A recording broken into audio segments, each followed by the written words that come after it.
विनायको आचार्य रानी शुक्ला द्वारा आपको शत शत प्रणाम। होली जो कि 17 मार्च और की मध्य रात्रि में मनाई जाएगी और 18 मार्च को रंग खेला जाएगा। आप सभी दर्शकों को होली की हार्दिक शुभकामनाएं। वंदे वाणी विनायको आचार्य रानी शुक्ला द्वारा आपको शत शत प्रणाम। आज हमारा विषय है कि होलिकाष्टक जो कि 10 मार्च दिन बृहस्पतिवार से लग गए हैं और जो चल रहे हैं। होलिकाष्टक का अर्थ है होली के 8 दिन पहले से यह लग जाते हैं। होलिकाष्टक के अंतर्गत कोई भी शुभ काम करना यानी तीर्थ यात्रा, मुंडन कार्य या किसी तरह का नया विवाह या गृह प्रवेश आदि वर्जित माने गए हैं। 17 मार्च 2022 को पूर्णिमासी तिथि 1:29 से दोपहर को लगेगी, क्योंकि 18 मार्च को दोपहर 12:57 तक रहेगी। अब आते हैं अपने विषय पे। क्योंकि 17 मार्च 2022 को भद्रा 1:20 पर लग रही है, अतः जो कि रात में मध्य रात्रि 12:57 तक रहेगी। भद्रा काल में होलिका दहन वर्जित माना जाता है। उस समय कन्या राशि का चंद्रमा और पृथ्वी योग की भद्रा, इसको बहुत अशुभ समय माना जाता है, इसलिए इस समय काल में होलिका दहन वर्जित माना गया है। अच्छा, होलिका का शुभ मुहूर्त 17 मार्च की मध्य रात्रि 12:59 से 2:12 रात्रि का उत्तम माना गया है। उसके बाद ब्रह्म मुहूर्त का समय लग जाएगा। इस प्रकार हमने होलिका दहन का शुभ समय आपको बता दिया। अब हम किस तरह होली में विभिन्न राशि वाले विभिन्न रंगों का किस तरह उपयोग करके अपने आर्थिक मानसिक संकटों को दूर करें। मेष और वृश्चिक राशि वालों को लाल रंग का, क्योंकि उनके इष्ट देव हैं मंगल, अर्थात उन्हें लाल या नारंगी रंग से गुलाल या रंगों का प्रयोग करके होली खेलनी चाहिए। वृष और तुला के राशि स्वामी हैं शुक्र, अर्थात उन्हें सफ़ेद या हल्का नीले रंग का प्रयोग उनके लिए अत्यंत शुभ माना गया है। इस प्रकार मिथुन और कन्या राशि के इष्ट देव हैं बुध, अतः कन्या राशि वालों के लिए हरा और इसके अलावा पीला रंग भी उनके लिए गुलाल खेलना या रंग खेलना उत्तम होगा। चौथी राशि आती है कर्क, जो कि चंद्रमा की राशि है, अर्थात कर्क राशि वाले सिल्वर या सफ़ेद रंग का प्रयोग करें। और सिंह राशि वाले, सिंह अर्थात सूर्य इस राशि के देवता हैं, अर्थात उनके लिए लाल और नारंगी रंग अति उत्तम माना गया है। इस प्रकार धनु और मीन राशि वाले, इनके इष्ट देव बृहस्पति हैं, अतः इनके लिए पीला रंग सबसे सर्वोत्तम माना गया है और हरा रंग भी उसका भी उपयोग कर सकते हैं। इस प्रकार मकर और कुंभ राशि के इष्ट देव हैं शनि, अर्थात इनके लिए नीला और काला कलर सबसे उत्तम माना गया है। इस प्रकार विभिन्न रंगों या गुलाल के माध्यम से हम किस प्रकार अपनी आर्थिक मानसिक समस्याओं को दूर कर सकते हैं, वह हमने बता दिया। अब हम आते हैं होली के दिन के कुछ विशिष्ट उपायों पे।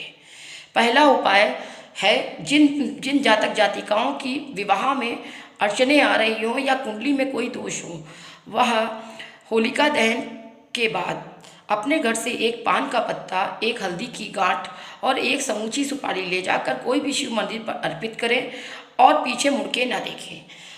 यह क्रिया वह होली के दूसरे दिन भी अवश्य करें, निश्चय ही उन्हें लाभ होगा और उनके विवाह में शीघ्रता आएगी। इस प्रकार अगर किसी के घर में कोई नकारात्मक शक्तियाँ हैं और कलह का वातावरण होता है, वह होलिका दहन की आग लाकर अपने घर के पूरे घर में घुमाकर फिर उसे साउथ ईस्ट यानी आग्नेय कोण में रख दे, लेकिन उस अग्नि को तांबे या मिट्टी के बर्तन में रखे, निश्चित ही उसे लाभ होगा। अगर किसी व्यक्ति को अपने घर में सकारात्मकता लानी है तो वह होलिका दहन की राख को दूसरे दिन उसमें थोड़ी राई और नमक मिलाकर घर के सभी कोनों में छिड़क दे, निश्चित ही उसके लाभ होगा। अगर कोई व्यक्ति लंबे समय से बीमार चला आ रहा है और उसकी बीमारी डायग्नोज नहीं हो रही है, तो एक वह सूखा नारियल लेकर उसमें अलसी का तेल, काले तिल और गुड़ डालकर उसको 7 बार अपने बीमार के ऊपर 7 बार मार के उसे होलिका दहन में डाल दे। निश्चित ही उसकी बीमारी डायग्नोज करेगी और निश्चित ही वह जल्दी ही स्वस्थ होगा। इस प्रकार अगर किसी के कारोबार में बरकत ना हो या कारोबार में कोई अवरोध आ रहा हो, तो वह कार्यस्थल पर होलिका दहन की राख डालकर फिर उसके बाद अपनी राशि के अनुसार गुलाल डालकर और चौमुखी दीपक जलाकर महालक्ष्मी से प्रार्थना करे कि उसके कारोबार या रोजगार में जो अवरोध आ रहा है वह जल्द से जल्द समाप्त हो जाए। निश्चित ही उसे लाभ होगा और इस तरह वह अपनी आर्थिक मानसिक परेशानियों से लाभ प्राप्त करेगा। अब कुछ विशिष्ट उपाय हैं जिन व्यक्ति, यह उपाय हर व्यक्ति कर सकता है जिसको किसी चीज़ से डर लगता है या बीमार है या उसके घर में नकारात्मक शक्तियाँ या नकारात्मक प्रभाव ज़्यादा है। वह एक पानी वाला नारियल या एक नींबू जो कि हरा हो, कहीं से दाग या धब्बे ना लगे हों, उसको अपने ऊपर से 7 बार वार के खुद नहीं जा सकता तो अपने घर में किसी भाई बहन या माता पिता जो वह उस उपाय को कर सकते हैं उसके द्वारा कर 7 बार पहले होली की परिक्रमा करे। फिर उसी नींबू को अपने पीछे करके डाल दे और पीछे मुड़ कर ना देखे और सीधे अपने घर चलाए और हाथ पैर धो ले। निश्चित ही उसे लाभ होगा। और जिन को अपने घर में आर्थिक तंगी, मानसिक परेशानियां या किसी तरह की परेशानी हो, उन्हें होलिका दहन में पान के पत्ते, काले तिल, गेहूं, चने आदि की बालियां अवश्य डालनी चाहिए। अब होलिका यानी पूर्णिमासी के दिन का एक विशिष्ट उपाय है कि इस दिन जिसको लक्ष्मी संबंधित या धन आवागमन में रुकावटें आ रही हों, वह पूर्णिमासी की मध्यरात्रि को यानी 17 मार्च की होलिका दहन के बाद ओम श्री महालक्ष्मी नमः का 108 या 1008 बार कमलगट्टे की माला में दीपक जलाकर माता लक्ष्मी के सामने मंत्र जपे। निश्चित ही उसे लाभ होगा। और यह होलिका का पर्व 17 मार्च से स्टार्ट हो कि मध्यरात्रि से स्टार्ट होकर 25 मार्च दिन शुक्रवार तक शीतलाष्टमी तक चलेगा, अर्थात 25 मार्च दिन शुक्रवार को इसका समापन होगा। इस प्रकार खुशियों का यह त्यौहार आप सबको हार्दिक उल्लास और धन संपत्ति और मानसिक आर्थिक संपन्नता प्रदान करे।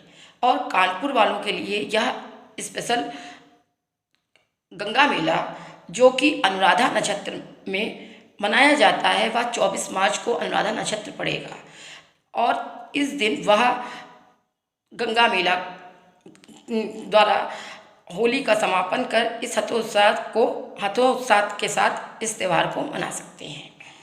और इस गंगा मेला के लिए एक स्पेशल बात की चर्चा ये आती है कि कानपुर ही एक ऐसा शहर है जहाँ पर गंगा मेला अनुराधा नक्षत्र में ही होली का समापन होता है, क्योंकि क्रांतिकारियों द्वारा पहली बार ब्रिटिश शासन को पराजय कानपुर से ही प्राप्त हुई थी।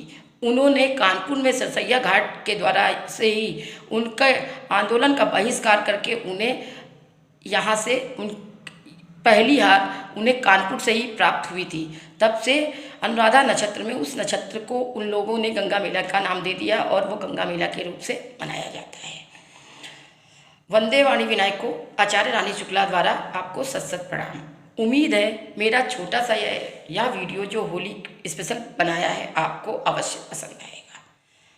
अगर आपको यह मेरा छोटा वीडियो पसंद आया हो तो प्लीज़ इसे लाइक, सब्सक्राइब और शेयर अवश्य करें।